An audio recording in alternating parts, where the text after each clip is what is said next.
출애굽기 20장 3절 말씀입니다. 출애굽기 20장 3절 말씀입니다. 제가 봉독해 드리도록 하겠습니다. 너는 나 외에는 다른 신들을 내게 두지 말라. 네. 우리가 흔하게 사용하는 관용구 중에 자세를 가다듬다라는 말이 있습니다. 무슨 말일까요? 자세가 정확하게 되는지 잘 정리하고 고치는 거겠죠? 뭐 우리가 이제 혼자 막 이렇게 있다 보면 자세가 흐트러지기 쉽죠. 막 그래서 뭐 TV도 그냥 대충 이렇게 누워서 보기도 하고, 뭐 일터에서도 사장님 안 계시면, 교수님 안 계시면, 담임 목사님 안 계시면 뭐 이렇게 하기도 하고, 그러다가 이제 누가 딱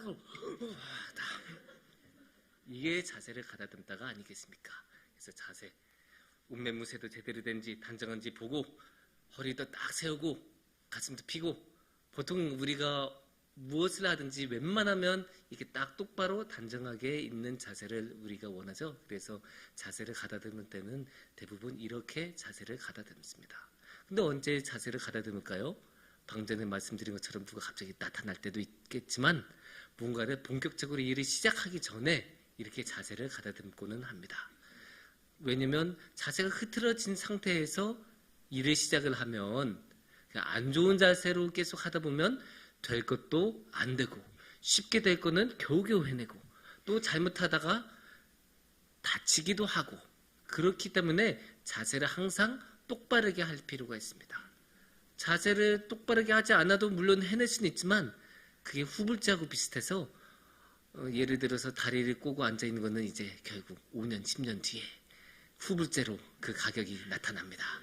척추가 모양이 조금 달라져 있을 겁니다. 그렇기 때문에 우리가 뭔가를 본격적으로 제대로 하려면 항상 자세를 잘 가다듬고 자세를 잘 고치고 정돈된 상태에서 시작을 해야 합니다. 이것을 보면 자세라는 게 얼마나 중요한지를 알 수가 있습니다.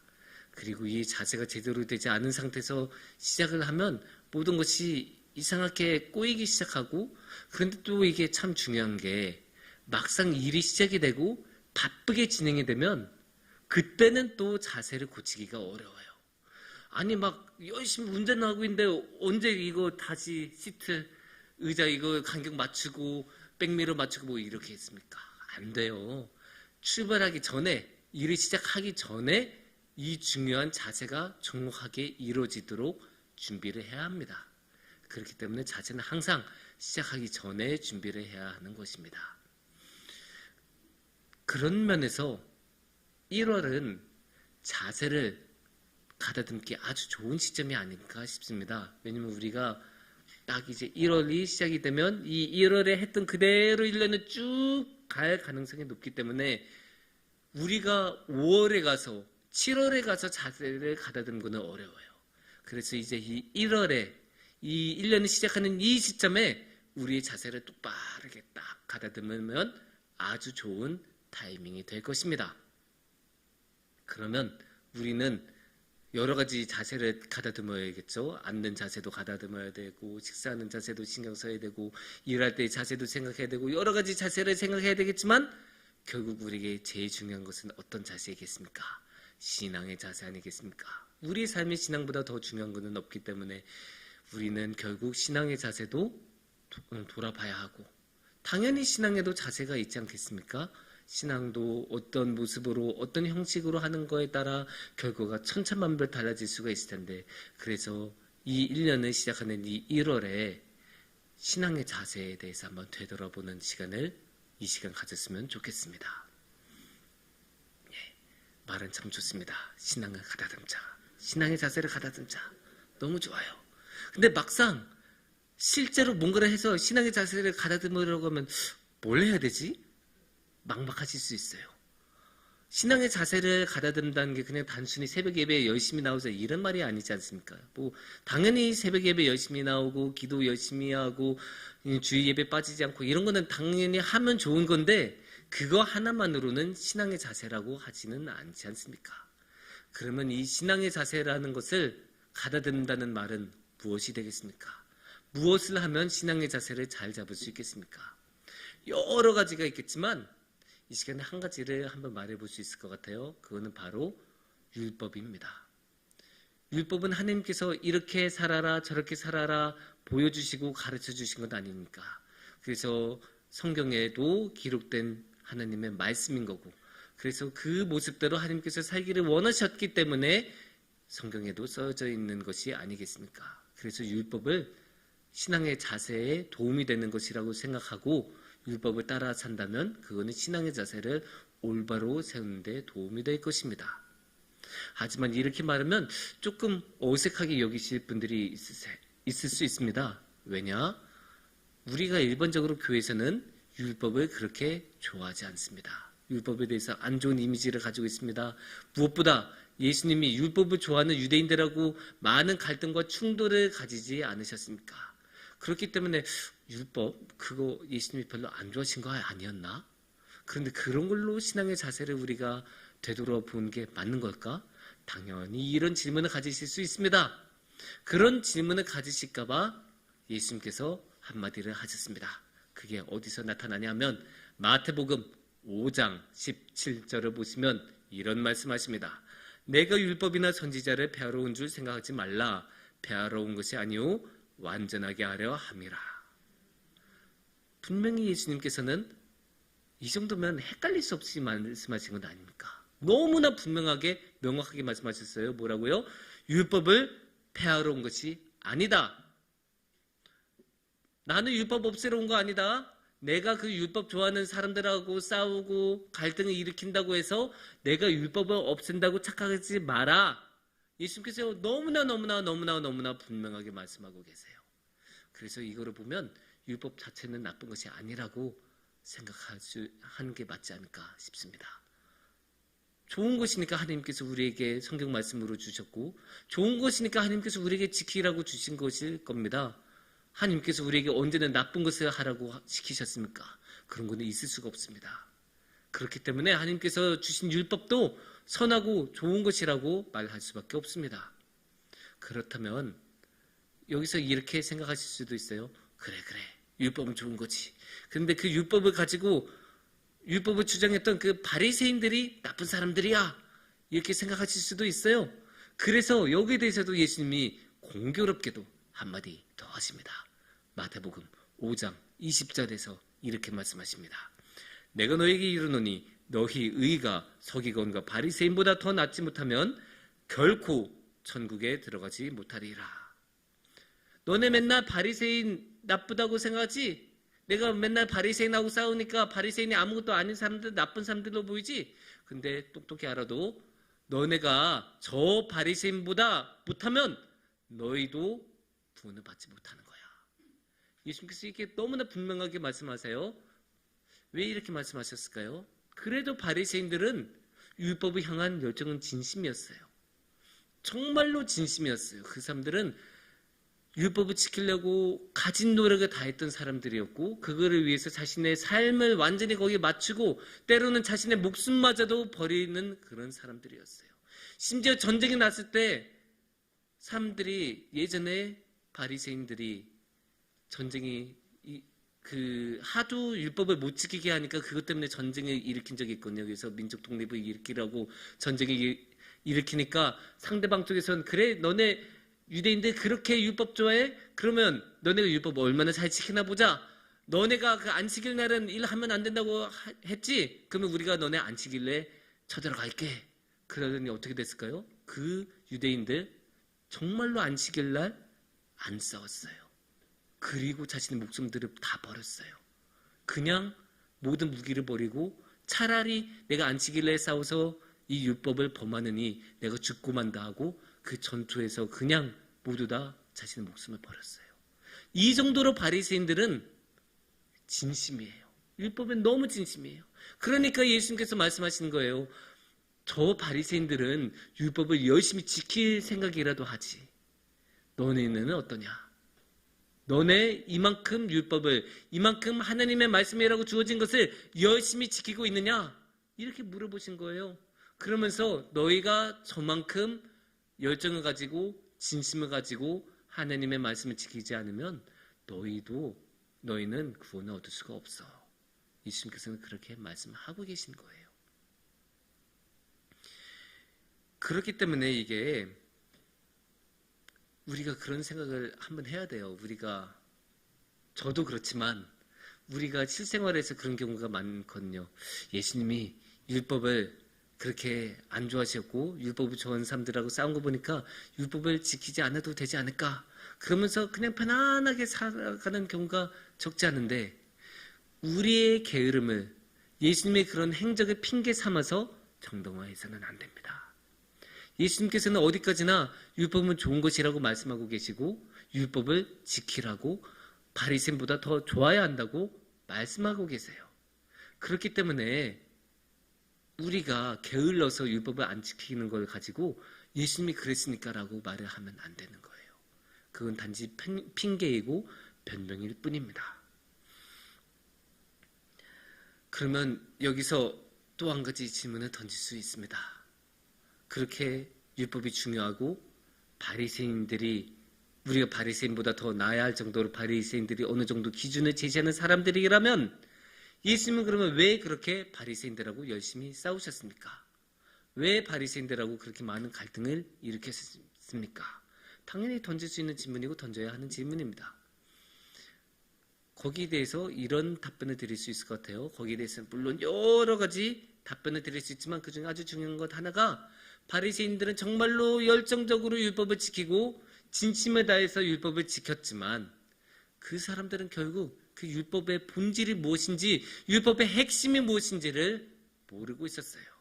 그래서 율법의 핵심을 그 율법을 통해서 하나님께서 이루시고자 하는 목적은 이루지 않고 그 겉표면만 수박 겉핥기처럼 그 겉표면만 따르는 그런 모습을 볼 수 있었습니다. 제가 이제 가끔 헬스장을 가면 이제 여러분들이 계시죠. 운동 열심히 많이 하신 분들이 있습니다. 그렇게 열심히 많이 운동하신 분들 중에서도 이 기구를 사용하신 분들이 있는데 우리 담임 목사님께서도 보여주셨던 래플다운 머신입니다. 이거 꼭 하신 분들 있어요. 당연히 이거 좋은 기구니까 하면 좋아요. 그런데 모든 헬스 기구가 그렇다시피 이 래플다운 머신도 명확한 작동법, 자세, 동작이 있어요. 그거를 따라야 돼요. 딱 이렇게 일단 양손으로 잡고 손가락은 보통 이게 살짝 새끼손가락을 뜬다고 해요. 그래서 이렇게 딱 이렇게 당기는데 그냥 당기면 안 돼요. 상체는 허리는 제대로 세운 상태에서 어깨 여기 뒷면 이 어깨 뒷면으로만 당기는 거예요. 그래서 쫙 이렇게 당겨야 돼요.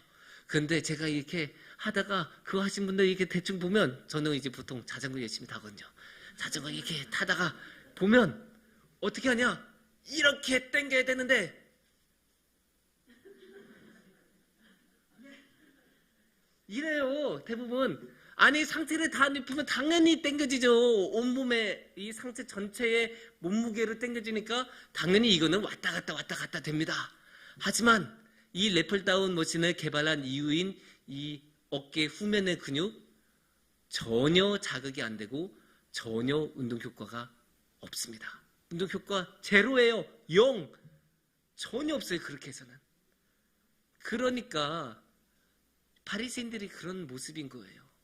바리새인들이 열심히 이거 땡기긴 해서 세트도 100세트, 300세트씩 하는데 하루에도 막 300세트씩 하는 사람들인데 효과가 하나도 없이 그렇게 하는 사람들이에요. 그냥 등으로 들어눕고 하는 사람들. 그러니까 율법이 원래 주고자 했었던 그런 효과를 전혀 이루지 못하는 사람들. 그렇게 볼 수 있는 거예요. 그런데 이제 여기서 우리가 한 가지 더 나아가야 되는 게 그러면 우리는 뭘까? 바리새인들이 그렇게 이상하게 운동하는 사람들이라면 우리는 뭘까? 우리는 헬스장조차도 안 가는 사람들이죠 이제. 그러니까 예수님께서 말씀하신 거예요. 바리새인보다 나아야 된다. 그래도 바리새인 애들은 아무리 아파도 헬스장 가고 아무리 비가 오나 눈이 오나 헬스장 일단은 간다. 일단 헬스장에 가면 그래도 조금이라도 운동을 하니까 너네보다는 낫다. 그렇게 말씀하시는 거예요. 그러니까 바리새인보다는 나아야 한다는 거예요. 그렇게 우리는 어떻게든 운동을 그런데 해야 하는데 어떻게 해요? 정확하게 정확한 자세로.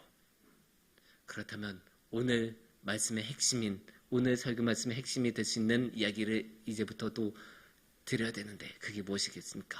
그렇다면 이 신앙의 핵심, 신앙의 자세의 핵심은 무엇일까요?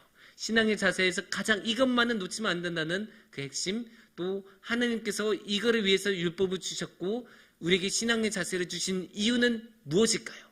그게 이제 가장 중요할 텐데 그게 무엇일까요? 너무나 큰 질문이어서 대답하기가 쉽지 않아요. 그리고 너무나 여러 방면으로도 대답을 드릴 수 있고 설명을 드릴 수 있고 성경에서도 다양한 근거를 들면서 대답을 할 수 있어요. 그래도 이렇게 다양한 답변이 나올 수 있을 때일수록 우리는 성경을 다시 한번 펼쳐서 봐야 돼요. 그래서 성경에는 수많은 율법들이 나오죠. 그 율법 중에 최고는 아니어도 가장 유명하고 가장 많이 우리가 입에 오르내리는 율법이 무엇이겠습니까? 율법하면 가장 먼저 머리에 떠오르는 율법 10계명 아니겠습니까? 그리고 그 10계명 중에서 첫 번째 계명, 제일 중요하니까 첫 번째 아니겠습니까? 10번째보다는 아무래도 첫 번째가 더 중요하다라고 우리가 흔히 생각하고 또 우리의 빈약한 암기력을 생각하면 첫 번째를 하나님께서는 당연히 제일 중요한 거를 갖다 놓으셨을 거예요. 그러면 이 첫 번째를 우리가 잘 보면 하나님께서 원하시는 것, 하나님께서 중요하게 여기시는 것, 가장 중요하게 여기시고, 죄송해요. 이 율법을 주신 이유를 우리가 조금 생각해 볼 수 있지 않을까, 조금 설명이 되지 않을까 그런 생각이 듭니다. 그래서 그 첫 번째 계명은 우리가 함께 보면 출애굽기 20장 3절에서는 이렇게 말씀하시는데 우리가 다 함께 한번 읽어보겠습니다. 너는 나 외에는 다른 신들을 내게 두지 말라. 아멘. 너무나 간단한 말씀이죠. 나 외에 다른 신을 두지 말라. 너무나 명확하죠. 하나님께서 하신 말씀은 하나님만, 여호와만이 유일한 하나님이고 다른 어떠한 것도 신이 아니고 하나님도 아니다. 다른 것을 하나님으로 여기지 말고 나만을, 여호와만을, 아버지 하나님만을, 예수 그리스도의 아버지만을 하나님으로 여겨라. 이 말씀에서는 너무나 분명하게 헷갈릴 수 없이 말씀하고 계세요. 이게 신앙의 핵심이고 다른 모든 율법은 이 말씀을 제대로 이루기 위한 보조수단, 보조율법이라고 봐도 과언이 아닐 정도로 이 말씀은 너무나 중요해요. 하나님은 우리의 유일한 하나님이시다. 다른 어떠한 것도 하나님을 대체할 수 없고 하나님의 자리를 차지할 수 없다. 이것 이상으로 중요한 율법의 자세는 없어요.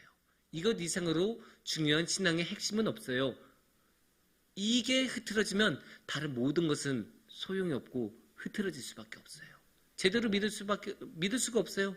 아무리 예수님을 열심히 믿고 교회 열심히 다닌다고 해도 동시에 이슬람 사원도 가고 불교 사원도 가는 사람이라면 성경의 말씀에 따라서 믿음을 제대로 가는 것이겠습니까? 아니에요. 성경에서는 오직 하나님이라고 말씀하고 계시기 때문에 이것이야말로 신앙의 핵심이라고 할 수 있습니다. 너무 간단하잖아요. 그래서 이게 너무 당연해 보이고 아니 이 말씀을 모르는 사람도 우리 중엔 없을 거예요. 이렇게 교회 오신 분들은 당연히 이거는 너무나 당연한 사실로 인정하고 있고 기본으로 깔고 있고 이거 모르는 상태에서 교회 오신 분은 아무도 없을 거예요. 그래서 너무나 당연한 건데 또 목사님 당연한 말씀하시네 라고 생각하실 수도 있지만 이거를 우리가 잊으면 안 돼요. 왜냐? 우리가 실생활을 살아갈 때는 이거를 잊어버리기가 너무너무 쉬워요. 우리가 일상이 바쁘다 보면 해야 할 일이 너무나 많다 보면 어느 순간 하나님을 잊어버려요. 그 눈앞에 있는 그 바쁜 것만 처리하다 보면 어느새 이게 하나님이 원하신 건가 아닌 건가 고민할 그런 사이도 없어지고 그러다 보면 하나님이 없는 생활을 어느 순간 살게 되는 거죠. 그리고 너무나 급하게 뭔가를 하다 보면 또는 너무나 가지고 싶은 것이 있다 보면 마음이 거기로 가요. 마음이 거기로 쏠려요. 근데 하나님도 말씀을 하시지 않습니까? 재물이 있는 곳에 마음이 있다. 그리고 재물하고 하나님을 겸하여 섬길 수 없다. 그러니까 재물 대신 다른 말만 집어넣으면 돼요. 그 재물이 돈이 되든 욕심이 되든 명예가 되든 권세가 되든 뭐든 상관이 없어요. 우리 마음의 중심을 차지하는 건 그게 우리의 신노릇을 하는 거예요. 그래서 우리가 정확하게 하나님을 모시고 우리 마음의 중심에 하나님이 계시면 아름답게 제대로 하나님에 대한 신앙을 갖고 있는 건데, 그 마음의 중심에 다른 것이 들어가 있으면 그러면 하나님이 아니라 다른 것을, 실제로는 다른 것을 하나님으로 여기고 섬기고 있는 것이죠. 그런데 우리가 교회를 다닌다고 하면서도 그런 경우가 너무나 많아요. 우리가 그거를 너무나 쉽게 잊어버리고 자주 잊어버리기 때문에 우리도 그거를 모르는 경우가 너무나 많지만, 그래서 우리는 그럴수록 더욱더 우리 자신을 되돌아보고 우리 마음의 중심에 무엇이 있는지 다시 한번 생각해보고 어떻게든 하나님을 우리 마음속에 마음의 중심으로 모시도록 노력해야 합니다. 그게 신앙의 이유고 신앙의 목적이고 신앙의 자세의 핵심입니다.